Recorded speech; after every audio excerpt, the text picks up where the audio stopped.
నికేష్ అక్రమార్జన రోజుకి 2 లక్షల పైమాటే. నీటిపారుదల ఏఈ హోదాలో అడ్డగోలు దోపిడీ. 10 ఏళ్ల ఉద్యోగ జీవితంలో కూడబెట్టింది 100 కోట్ల పైమాటే. ఎఫ్టీఎల్ బఫర్ జోన్లలో వెంచర్లకు ఎడాపెడా అనుమతులే కారణం. మొత్తం దందాలు ఆస్తుల గుట్టు తేల్చే పనిలో ఏసీబీ నేనేమి అంటున్నామంటే ఓన్లీ నికేష్ కాదు, దొరికిండు కాబట్టి వాడు దొంగ, దొరకనోడు దొర, ఇది కాదు. ఏఈగా ఈయన పనిచేసిన ఈయన పైన ఉన్న డిఈ కానీ ఇంకా మిగతా సిఈ వరకు, చీఫ్ ఇంజనీర్ వరకు టోటల్ ఈ చిట్టా లాగాల బయటికి, కలెక్టర్ వరకు, ఆనాడు కలెక్టర్గా పనిచేసిన అమయ్ కుమార్ వరకు మొత్తం వీళ్ళ ఆస్తుల మీద రైడ్ జరగాల్సిన అవసరం ఉంది. ఈయన పైన ఉన్న ఆఫీసర్ సంగతి ఏంది? ఇప్పుడు ఈయన సంపాదించిన సొమ్ము ఎవరికి ఇచ్చిండు తేల్చండి. కస్టడీలోకి తీసుకొని కోదండం వేసి తేల్చండి. దొంగలని అట్లా తెలిస్తే ఏమి ఇబ్బంది లేదు. మీరు మామూలు వాళ్ళని ఇబ్బంది పెడతారు కానీ ఇట్లాంటి వాళ్ళని పెట్టాలా? కోదండం వేసి ఎవడెవడు నీతో పాటు తిన్నది ఎవడోడు అని లెక్కలు తీయండి. ఒక రోజుకి 2 లక్షల రూపాయలు లేని వాడు బయటికి వెళ్ళడంటే ఎంత భయంకరం ఇది. మొత్తం ఇటు వెస్ట్ సైడ్ గండిపేట మండల్, మీరు ఇటు గండిపేటు, షేరిలింగంపల్లి, తెల్లాపూర్, కోకాపేట ఏరియాలకు పోతే అసలు కళ్ళల్లో నీళ్ళు వస్తాయి. ఏమీ అరాచకం రా బాబు ఇది. కొండలు గుట్టలు తొలిచేసిర్రు, చెరువులను కబ్జాలు పెట్టేసిర్రు.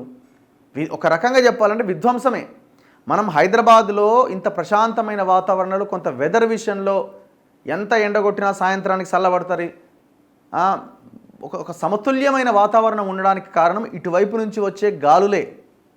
వికారాబాద్ నుంచి ఇటువైపు నుంచి వచ్చే గాలులే. చెట్లు మొత్తం నరికేస్తున్నారు, చెరువులు మొత్తం లేపేసిర్రు, గుట్టలు మొత్తం తొలిచేసిర్రు. ఇంకేముంది? ఇది మనకి ఇప్పుడు అర్థం కావట్లే. రాబోయే రోజుల్లో ఆల్రెడీ మన ఎయిర్ క్వాలిటీ ఇండెక్స్ 311కి పోయింది సనత్ నగర్లో. మొన్ననే రిపోర్ట్ వచ్చింది కదా. ఆల్మోస్ట్ ఢిల్లీ స్థాయికి చేరుకుంటున్నాం మనం. ఎంత ప్రమాదకరమో మనం బతకడానికి ఒక్కసారి ఆలోచించండి, అర్థం చేసుకోండి.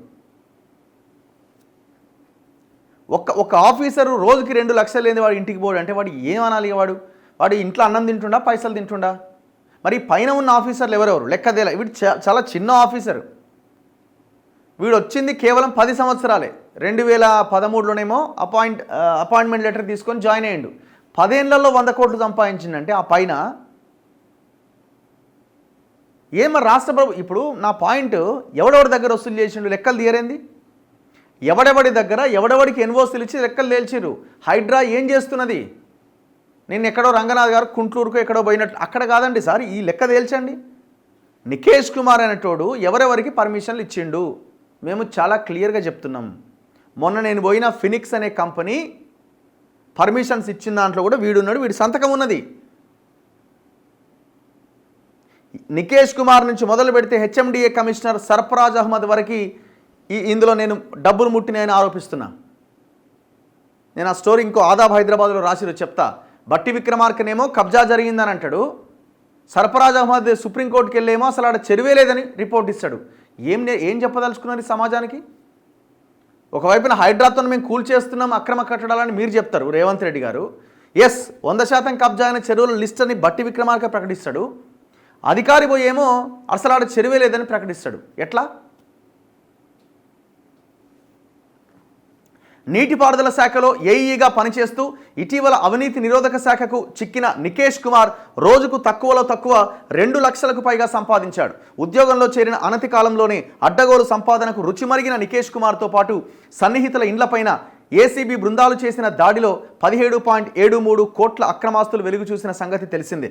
ఒక లాకర్లో మరో 1.5 కిలోల బంగారు ఆభరణాలు లభ్యమయ్యాయి. వీటన్నింటి విలువ బహిరంగ మార్కెట్లో తక్కువలో తక్కువ 100 కోట్లకు పైగానే ఉంటుందని అంచనా వేస్తున్నారు. ఆయన ఉద్యోగంలో చేరి 10 ఏళ్ళు అవుతోంది. ఈ క్రమంలో అతగాడి అక్రమార్జన గురించి లెక్కగడితే సగటున రోజుకి 2 లక్షలకు తక్కువ కాకుండా ఉన్నట్టు తేలుతోంది.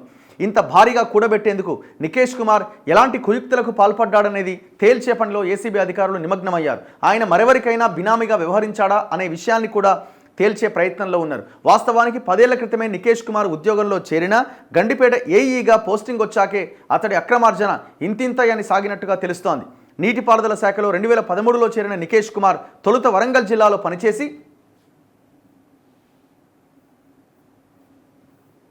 ఆ తర్వాత వికారాబాద్ జిల్లాకు బదిలీ అయ్యాడు.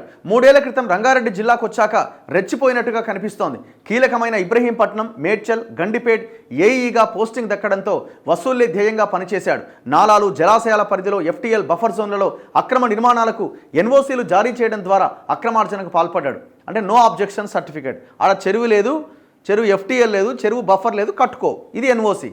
వాస్తవానికి ఈ ఎన్ఓసి జారీ చేసే అథారిటీ ఏఈ కాకపోయినా ఆయా దరఖాస్తులను ఫార్వర్డ్ చేసేందుకు, వాటిని క్లియర్ చేయించేందుకు భారీగా వసూలు చేయడంతో పాటు ఉన్నతాధికారుల తరపున వాటాలు కూడా సేకరించి ముట్టజెప్పినట్టు దర్యాప్తులో తేలింది. దీంతో ఉన్నతాధికారుల పాత్రపైన ఏసీబీ ఆరా తీస్తుండడం ప్రాధాన్యం సంతరించుకుంది.